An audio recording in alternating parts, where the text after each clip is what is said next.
मैं श्री कृष्ण। बारिश के मौसम में वरुण देव अपने बादलों की सेना से आसमान को जितना भी ढक दें, कभी न कभी उसे चीरकर सूर्य देव अपना तेज प्रकाश प्रकट करते ही हैं। वैसे ही सत्य भी मिथ्या के अंधेरे पर विजय प्राप्त करके अपना तेज दिखाता ही है।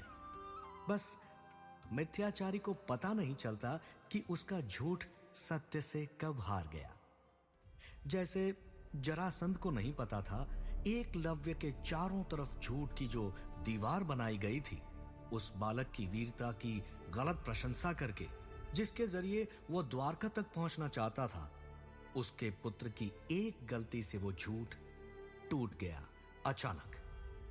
सालों की मेहनत के बाद अंततः द्वारका के लिए मृत्यु रथ तैयार था। बस सारथी ने रथ चलाने से मना कर दिया। जरासंध अपने पुत्र को जितना भी डांटे, गदा से महल की जितनी भी दीवारें तोड़े, कुछ होने वाला नहीं था। सब कुछ टूट कर बिखर गया। क्रोध में जलते हुए जरासंध को सुकेश ने कहा, महाराज, भील का लड़का तो महल में है, उसे पकड़कर ले जाते हैं समुद्र किनारे। जरासंध अपने क्रोध पर अंकुश रखते हुए बोला, मूर्ख, कृष्ण की माया के बारे में कुछ नहीं जानते। ऐसा होता तो द्वारका का प्रत्येक शत्रु एक एक यदुवंशी को लेकर समुद्र भेद नहीं गया होता। जब तक कोई यदुवंशी अपनी इच्छा से समुद्र में पांव नहीं रखेगा, तब तक रास्ता नहीं मिलेगा। कल तक एक यदुवंशी अपनी इच्छा से समुद्र की तरफ बढ़ रहा था। 10 विशेष घोड़े तैयार थे जो 3 दिन में पूरब से पश्चिम पहुंच जाते। वो रंग मौजूद था जो द्वारका के ऊपर मौत का तांडव करता। सिर्फ एक गदा के प्रहार ने द्वारका के सारे रास्ते बंद कर दिए। मूर्ख सोमदेव! ठीक उसी समय द्वारका का रास्ता खुल गया था। समुद्र 2 हिस्सों में बंट गया और एक चौड़ी लंबी रेत की सतह उभर कर ऊपर आ गई थी। उस रास्ते पर यदुवंशी सेना पांडवों को लेकर आगे बढ़ रही थी। पूरे द्वारका के लोग मुख्य द्वार के सामने खड़े थे। औरतें फूल बरसा रही थीं। पांडव होली मनाने के लिए द्वारका के अंदर प्रवेश कर रहे थे। और सबसे आगे खड़े थे बलराम भैया, पांडवों के स्वागत में। चारों तरफ खुशियां थी, बस मैं नहीं। ये राजनीति का खेल, षड्यंत्र, इन सब से मेरा मन विचलित हो गया था। गोकुल के हरे घास से भरी जमीन पर, जहां आज आने वाली त्योहार की खुशी में लड़के भाग रहे थे और लड़कियां रंग बिरंगे पुष्प को पीसकर उससे रंग बना रही थीं, वहीं कहीं इस खुशी के माहौल में वो भी तो थी, मेरी राधा। शायद आसमान की तरफ देखकर किसी और होली को याद कर रही होगी, जब आसमान में रंग था, प्यार था और थे हम दोनों एक साथ। आने वाली सदियों में वृंदावन का आसमान रंगों से भरा होगा। बस वहां नहीं होंगे राधा और कृष्ण, और शायद कभी नहीं मिलेंगे। नीचे से समारोह की आवाज सुनाई दे रही थी, लेकिन मैंने दरवाजे बंद कर दिए और सीढ़ियां ली जो मुझे महल के पीछे ऊंची गुंबद तक ले गए। मैंने खुद को अतीत के मीठे पलों में खो जाने दिया।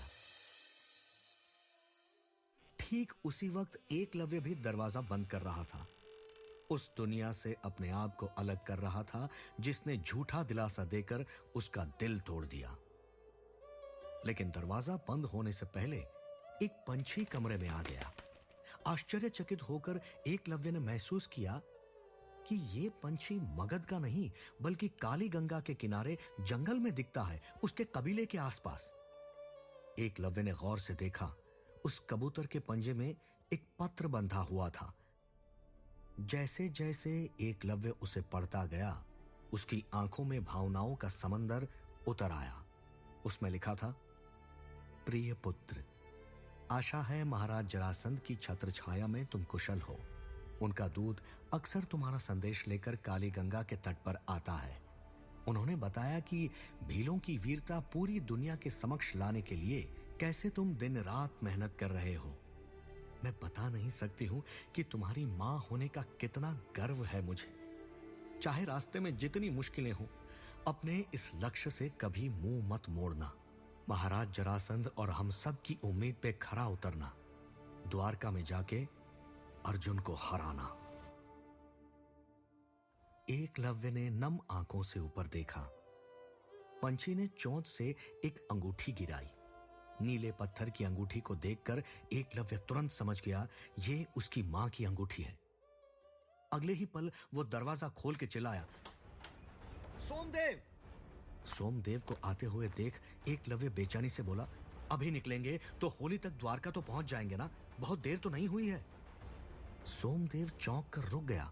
एकलव्य अपनी बंद मुट्ठी को दिखाते हुए बोला, मां का आशीर्वाद मिला है मुझे। अब शस्त्र कोई भी हो मुझे फर्क नहीं पड़ता, मैं द्वारका जाकर अर्जुन को हराऊंगा। किसी सोए हुए सर्प की तरह मगध का राजमहल अचानक जाग उठा था। लोग हर तरफ भाग रहे थे। सेना अपने शस्त्र पर धार चढ़ा रही थी।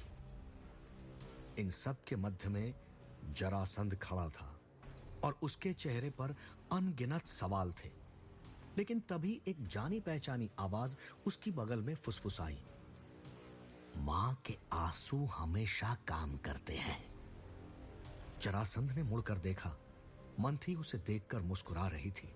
जरासंध बोला, एकलव्य को उसकी मां ने नहीं, तुमने पत्र लिखा था, और उसकी मां की अंगूठी। अपनी क्रूर मुस्कान को प्रकट करते हुए मंथी ने कहा, निषाद का भवन मगध के महल जैसा नहीं है महाराज। वहां नौकर चाकर के लिए 2 चीजें चुराना मुश्किल नहीं है। वैसे जितने गहने मेरे पास हैं उससे 50 पत्र और लिख सकती हूं मैं।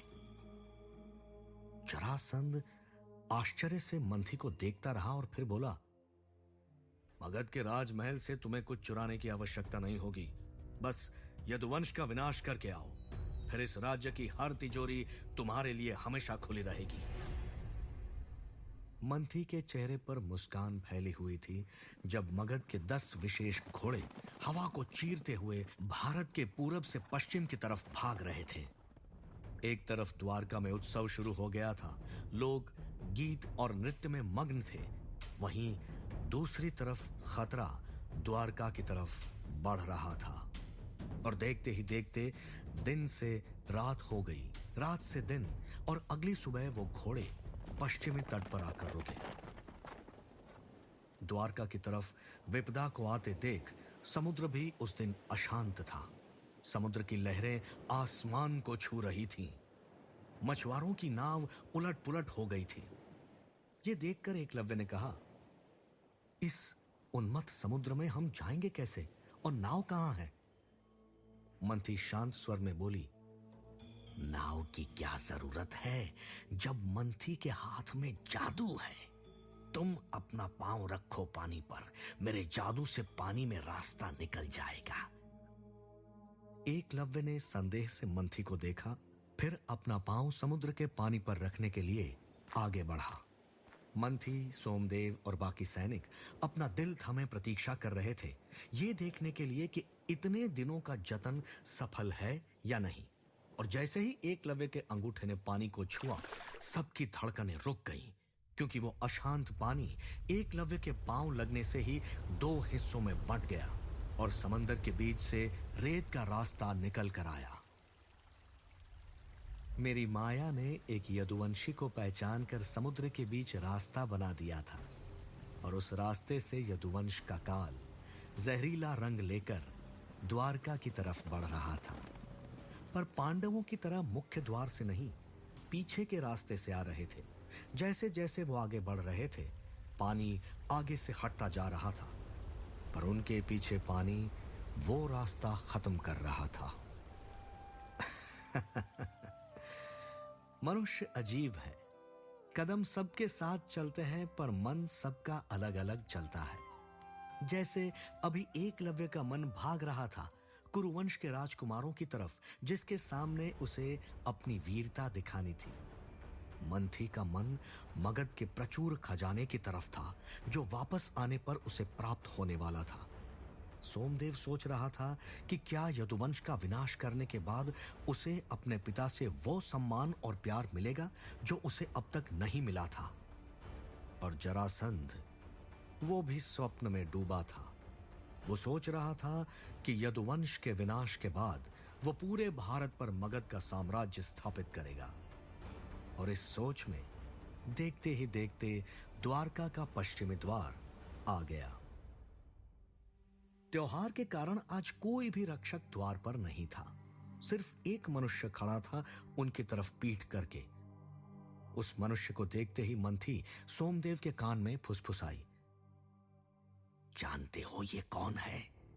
कृष्ण का बड़ा भाई बलराम। देख क्या रहे हो? तुम्हारी तो उंगली नहीं कटी है ना? चलाओ बाण और मार दो उसे। रंग जब मिलाएंगे द्वारका में तब की तब, पर अभी इतना बड़ा शिकार सामने खड़ा है, सोच क्या रहे हो? सोमदेव चौंकते हुए बोला, बलराम का वध करना है? मंथी बोली, हां, कृष्ण का आधा। अगर बलराम मर गया तो समझो कृष्ण भी मर गया। सामने खड़े एकलव्य को भी पता नहीं चला कि मेरे बड़े भैया दीवार पर खड़े होकर त्योहार की व्यवस्था देख रहे थे। और तभी एक साथ सेना और सोमदेव ने तीर धनुष पर चढ़ाकर बलराम भैया की तरफ निशाना लगाया। उनकी मृत्यु अगले ही पल थी और उन्होंने अपनी प्रत्यंचा खींची। क्या बलराम भैया की मृत्यु सोमदेव के हाथों लिखी है?